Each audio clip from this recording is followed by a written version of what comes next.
Thank you, and thank you for joining me here on stage. Here we are at the end of the day, and it sounds like the conversations have been fascinating. So we're going to keep that theme, and we're going to keep the energy levels up. And I'm fascinated to have this discussion. So I'm going to start, Patrick, if I may, with you. As Global CEO of Kantar Media, I'd like to start with a question on that thing that we're all most interested in, measurement. For many people here, measurement can be our greatest friend or our worst enemy, as the performance data on our campaigns can have a huge bearing on future strategy, our budgets, and where to allocate spend in the future. We're obviously here to talk about advertising entering a whole new phase.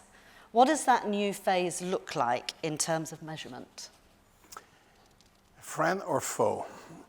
I think measurement is always your friend. I think transparency, neutrality, precision, rigor, innovation, how can that be your friend? Now that friend may be a bit challenging. That friend may push you to your limit. That friend may force you to change. That friend may force you to innovate. But if you take a long-term perspective, and I think in measurement, there's no other way than take a long-term perspective, how can it be something else than your friend?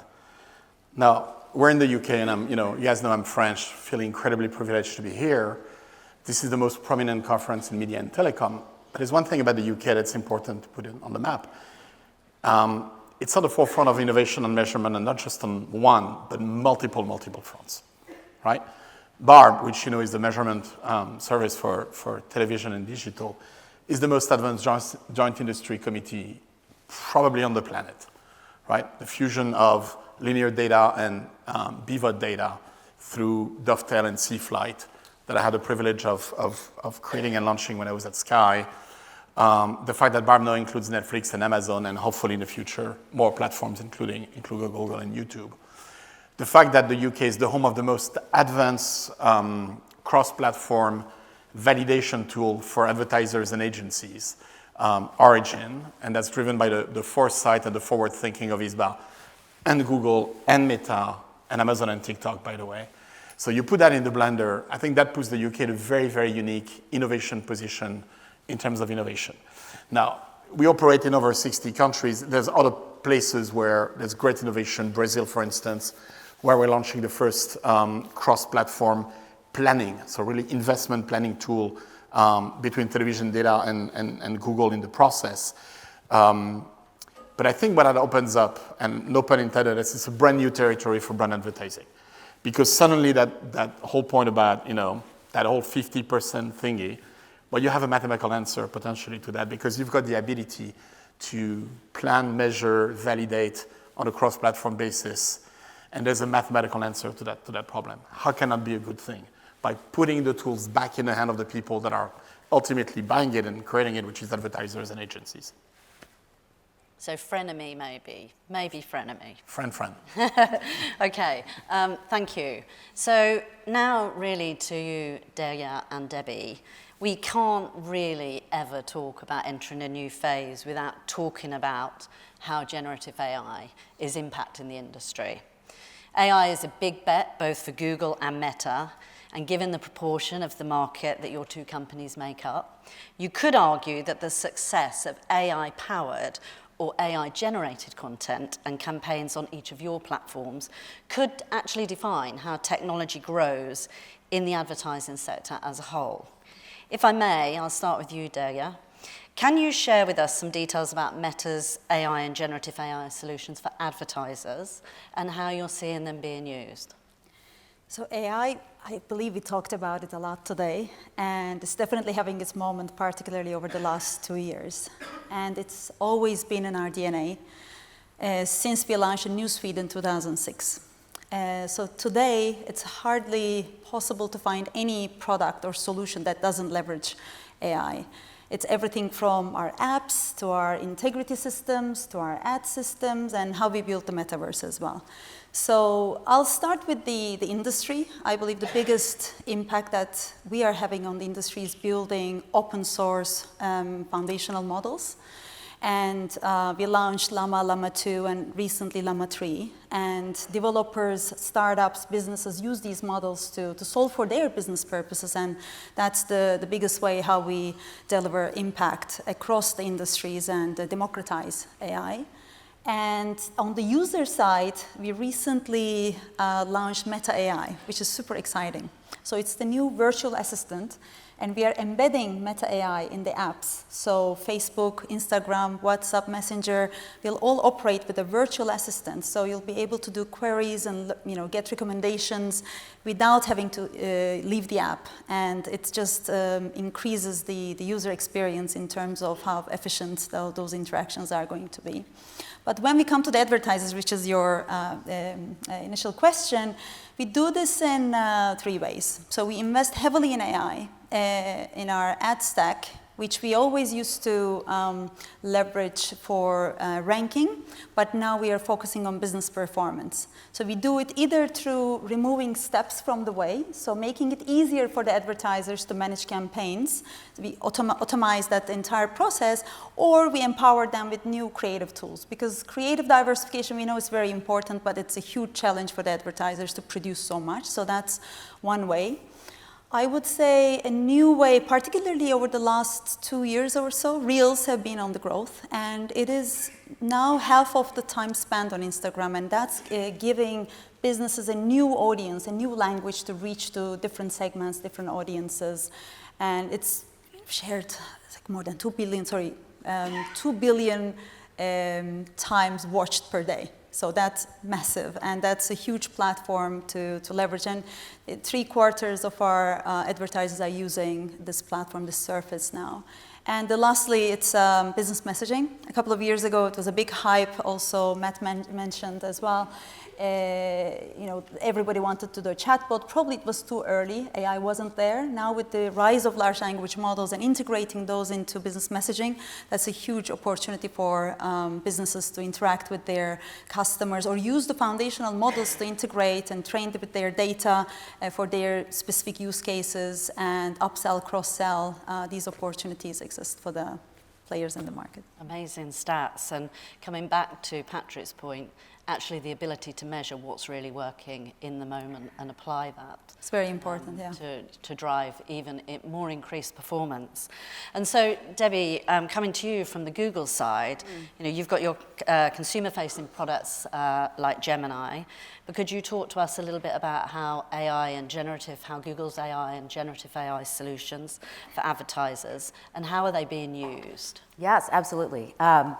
So you heard from Matt earlier a little bit about some of our AI innovations, and the same Google AI that's powering things like AlphaFold and are behind Gemini are actually built into our advertising tools.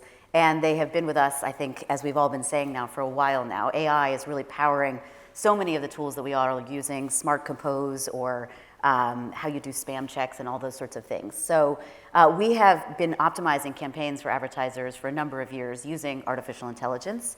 And that is really how we're able to help ensure that we're delivering performance for customers. But when I think about advertising and the impact that AI is having on advertising, I actually think about the most important thing with marketing is to start with what's going on with the consumer. And so if I look at one of our big surfaces, search, and I think about what is the development that's happening there, for many, many years, we have used the stat that 15% of searches are new every single day, which is incredible that this many years on, 25 years into the search journey, and still it is true that 15% of queries every day have never been seen before. So that's the first thing. The second thing is search has really evolved to be more visual. So we now see 12 billion searches every single month that are visual, image searches. So you take a picture of a suitcase and say, I would like to purchase that suitcase, I want to find out more about that suitcase. And 25% of the time, those queries that happen with an image search are actually a commercial intent. I want to buy this thing that I'm seeing, this interesting piece of furniture or luggage or this water or whatever. And the last thing I would say is that the way consumers are using search has actually gotten more involved, I would say. And so people search now with long phrases. So, for example, we see that phrases that are longer than 5 words are increasing queries 1.5 times just a single word. And so when you think about the way that consumers are evolving, the opportunity of AI is actually to help marketers work at the speed of a consumer at super scale, because obviously search and many of our platforms at Google are operating with 2 billion users around the world. And so I think that's really where the AI is coming into force. So an advertiser doesn't have to think about how do I create an asset for all those different use cases, to be there in the five phrase query, in the image search, in the text search. And they can use tools, we have tools, one of them is called Performance Max, for example, which basically does what it says on the tin. It's maximizing whatever performance outcome you want. So if you want to optimize for a profit goal, you want to optimize for a revenue goal, you want to find new customer acquisition, it can be set up to achieve whatever is your goal. And it basically allows a marketer to actually leverage these tools and the machine learning and the AI to actually be there in the moments of truth for the customer. Yeah, and that makes them super productive. Yes, and it's very measurable. Measurement, very definitely your measurable. friend. Definitely measurable. So one of the many things that we often see from our customers when it comes to new technologies like generative AI is leadership feeling a bit torn with a bit of fear of missing out or something we've named fear of getting in. So FOMO or fogey, right? How have Google's clients taken to your AI and generative AI services? And for some of those early adopters, what are they actually seeing in terms of performance impact? Yeah, I think it's an excellent question. We talk a lot in our industry about this idea of testing and learning. And I would say in the world of generative AI, we see a lot of testing. We see some learning. We see very limited scaling.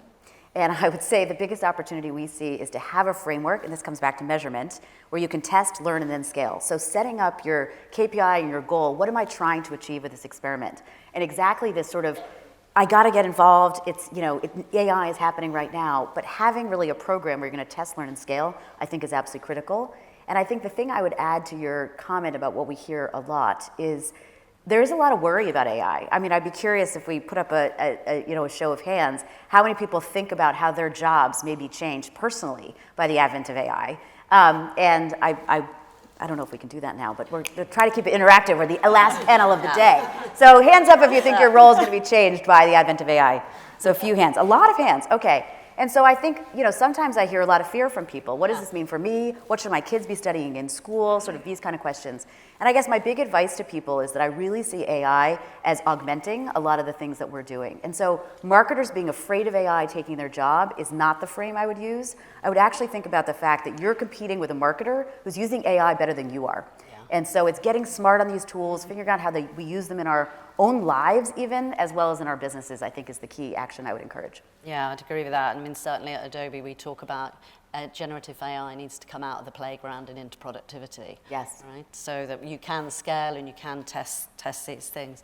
I mean, Derya, is that something you're also seeing from Meta's clients? Yes, absolutely. And our chief AI scientist, Jan LeCun, was with us last month. Like some of the leaders in the room joined that for a roundtable. Same topic came up, and everybody's worried about what should we be doing with AI. Obviously, in the AI value chain, you can start upstream with AI research or build foundational models or build downstream apps or just simply use these technologies. There are many things to do about AI. But I believe that's not the right question. The right question is, what is my business priority? Which top problems should I be solving about the business? And then how do I leverage the cutting edge, latest technology solve my business problems? We are, as Meta, we are across the board in every piece of the value chain, but we don't leverage AI for everything in the company. And it's really, I believe, being too thinly spread and trying to do something in AI versus prioritizing the top bets and really, I would say, performing better than the competition and using these technologies better than others. I believe that's the key thing. And when we actually, when we look at early adopters and especially in the marketing space, we did a survey with the advertisers, advertisers who use the Gen AI tools for creative, say that they're saving 4 to 5 hours per week. That's a month, a year. It's huge savings. And it's cutting the repetitive task and allowing the teams to focus on more strategic stuff. And in our Advantage Plus suite, which is the AI-powered suite, on average, we see advertisers who use these products achieve more than 30% improvement in ROAS, nearly 20% decrease in cost per action. So it's definitely bringing value, increasing advertising effectiveness. At the same time, we need to be strategic about where we want to leverage these technologies. Yeah, so what you're talking to there is really how do you prioritize? What's the business trying to achieve? And what are the latest technologies that can help with that? So thank you. Okay, so I'm going to move the conversation on to another topic, namely the move towards first-party data strategies and the eventual deprecation of third-party cookies. And I'm going to come back to you, Patrick, to start. How are you seeing the shift towards first-party data-driven campaigns? Is the shift happening quickly enough? And most importantly, are those campaigns actually delivering on the promise of better engagement and more high-value actions that come from the ability to actually deliver a more truly personalized campaign? That's a big question. I hope you guys have a few hours with us. I know we only have 40 minutes. First-party data for the last panel. Let's get into it.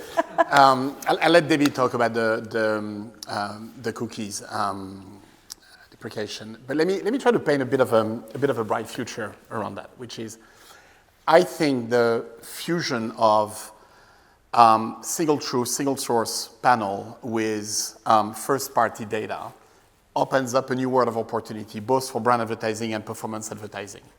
Now think about a world where not only you can do that with all the existing players in the ecosystem, the hybrid players, the Sky, the ITV, the Channel 4, and the platforms as well. But think about also the ability to add new additional data from a retail standpoint, point of sales, credit card. And then you put on top a bit of Gen AI out of it. And let me try to illustrate some of the thinking we're doing around that, which is your panel suddenly can be trained to be not 7,000 as the bar panel is, but 70,000 using AI, Gen AI personnel to do that. And then you can interrogate that panel, not just overnight, but constantly throughout the day to ask a lot more questions and get very quick answers about it. And do a lot of more trial and error, A/B testing in terms of campaign that cannot be done before. So I think that opens up a world of opportunity, as I was saying, both for brand and performance advertising that has not been done before. And I think that's incredibly exciting for advertisers and agencies together. Yeah, I'd agree with that. That ability to scale from that panel through to first-party data. So talking about personalized ads, Meta clearly has a huge ability to deliver personalized ads. So perhaps could you talk a little bit about your solutions like Advantage Plus and how they're performing with previous approaches, and what would your advice be to businesses to get the most out of Meta's AI? So this is one of the biggest areas where we leverage AI, and I think it was around 2 years ago we launched Advantage Plus, and this is the product suite that is based on AI-powered technologies. Obviously, in a cookieless world, privacy-driven world, we can do better targeting with less data. So that's where things are heading to. And we deliver, so I would say in our ad stack, we always leveraged AI and machine learning to show the right ad to the right people at the right time. Now we are moving towards increasing business performance, increasing advertiser performance. And how do we do it? Either increasing the efficiency, so removing steps from the process, because campaign management is hard. Either you have to manually pick the audience that you're going to target, which surfaces, placements you're going to do, which type of creative you're going to use, et cetera, versus it's an easy button solution. You have push the button, you define the outcome, and then the AI does thousands of different combinations of what is the best performing ad to be delivered to whom. So that's the way that we leverage. That's the first way.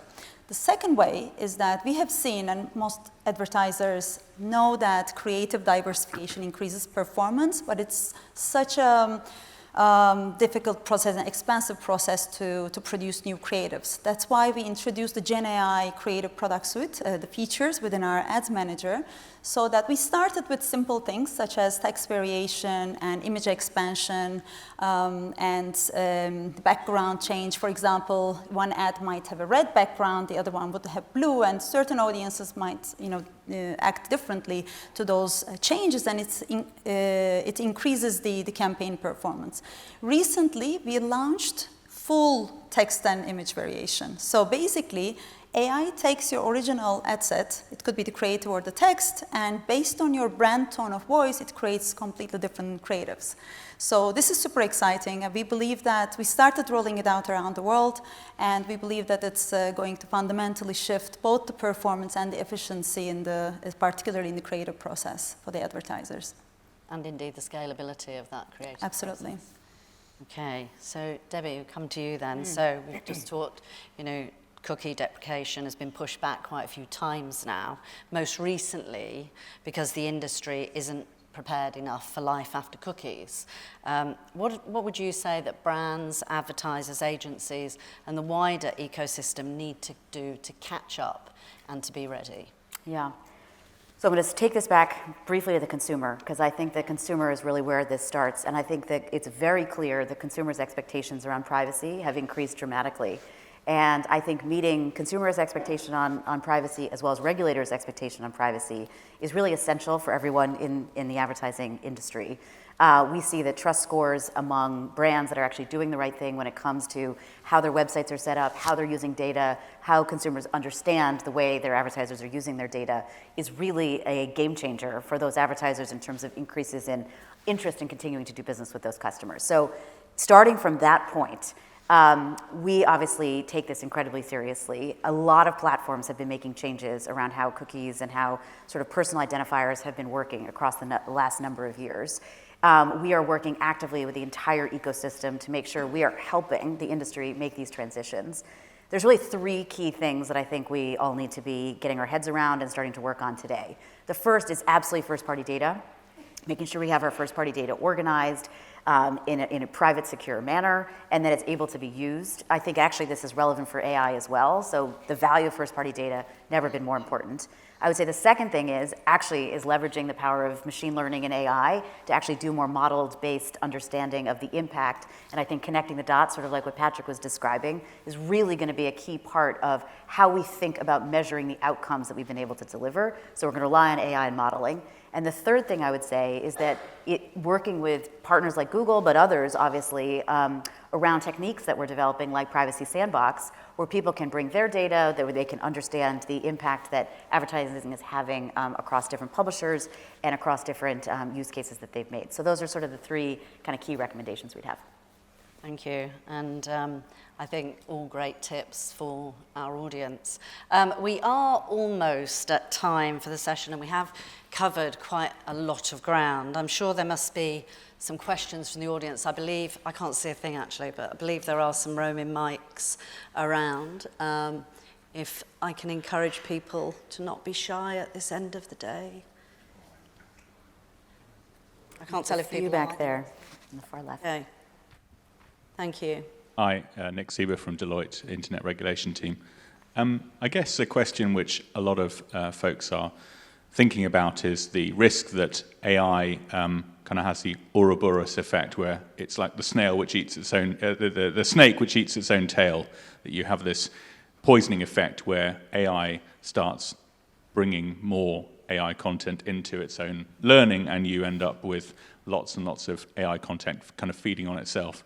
Is that something which you're thinking about as you look at the online ads domain? And if so, what are you doing about it? Would you like me to take that? Okay, sure, absolutely. I'll speak from the lens of search, maybe specifically, because I think, our role at Google to organize the world's information, to make it universally accessible and useful is very core to our mission. I think we see AI as really an accelerant of that mission to actually organize the world's information. We've had AI in search for a long time, actually, with different models that are actually doing things like when you type into a search bar and it actually kind of auto-completes what it imagines you're looking for, that's a form of AI. I think what you're speaking about is sort of this idea that there's going to be content that's generated by AI and then it's going to be indexed back into the search algorithm.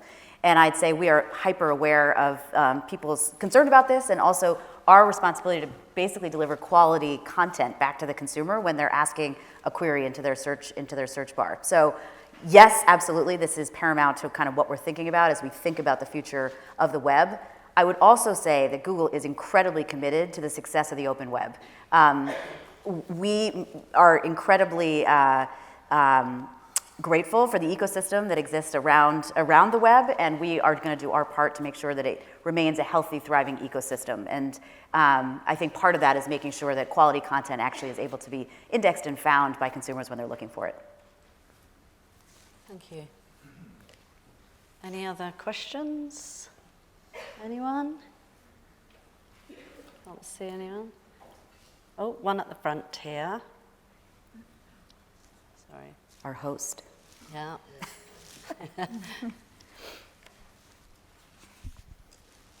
Matt said just now, look, grasp the opportunity of AI.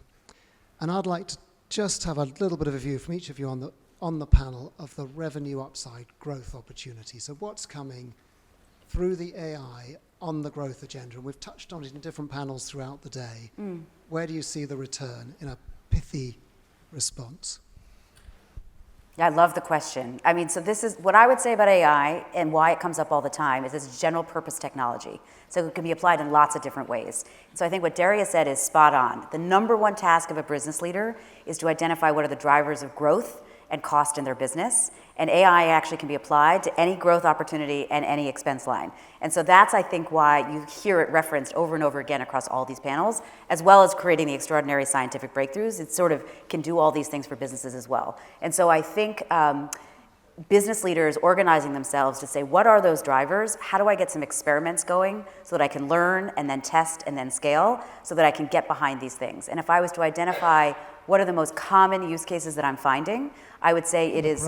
On the growth line. On the growth side, I would say it is finding consumers in places I didn't know to look before. And so that's with tools, for us, it's things like Broad Match, which is, queries. People spend all this time and energy thinking about the perfect keyword list. I mean, the reality is no person is going to be able to come up with the perfect keyword list. A machine is actually going to anticipate the way people are using language in a much more powerful way than a person ever could coming up with a keyword list. So that's one example. And then on the cost side, I would say the most repeatable model I have seen now is actually customer contact centers. So I think we heard some examples earlier today but this is very commonly a use case that people are finding a lot of success in, where an agent actually can get a summary of previous conversations, can get a recommendation on either the upsell or the remedy that you can apply. I think someone shared the example of 50 million calls. I think it was Mike Fries in your chat, and the fact that it's now 20 seconds that they can get that handled. So I think that's one of the most effective expense lines I've seen. Can I try to push back on that question? And I don't want to come across as a French socialist on that one. But, I actually think there's a different way of looking at it, which is, and I'm always very influenced by the French philosopher, if you guys don't know him, called Jean Baudin, that said there's only wealth in women and men. And I think if, as CEOs, we think about AI as a short-term cost opportunity or revenue opportunity, we got it wrong. And we missed something. We missed a transformational opportunity.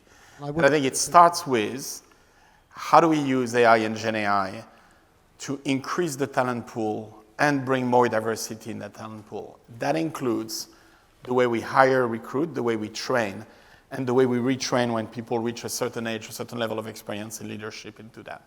I think if we do that right, then all the opportunities will come, right? And you know that McKinsey expression that says if you do the right thing comes to you. I firmly believe that. Now, obviously, I'm owned by private equity, right? So I'm going to have to have an answer around what's your 5-year business plan. But we're going to have to manage that. I'll ask you the question. I know, but I've got to change the narrative on this. Otherwise, we're going to get into a bit of a rabbit hole. And maybe, I couldn't agree more with both Patrick and Debbie, but I'll also it's a very difficult question to answer, I believe, but maybe we can also look into short-term and long-term as well. Because in the short-term, AI that we are talking about today is the large language models, mostly, right? And large language models are great for certain use cases, but not so great for other use cases.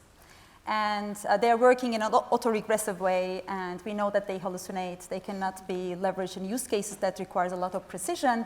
They can summarize a book within seconds to a paragraph, which humans cannot do, but they can't come and clean our kitchen table because they lack the planning abilities, the hierarchical planning, reasoning, cognition, etc. So the future of AI is when we move from generative models to more predictive models, there will be lots of different use cases, and that's going to open new opportunities.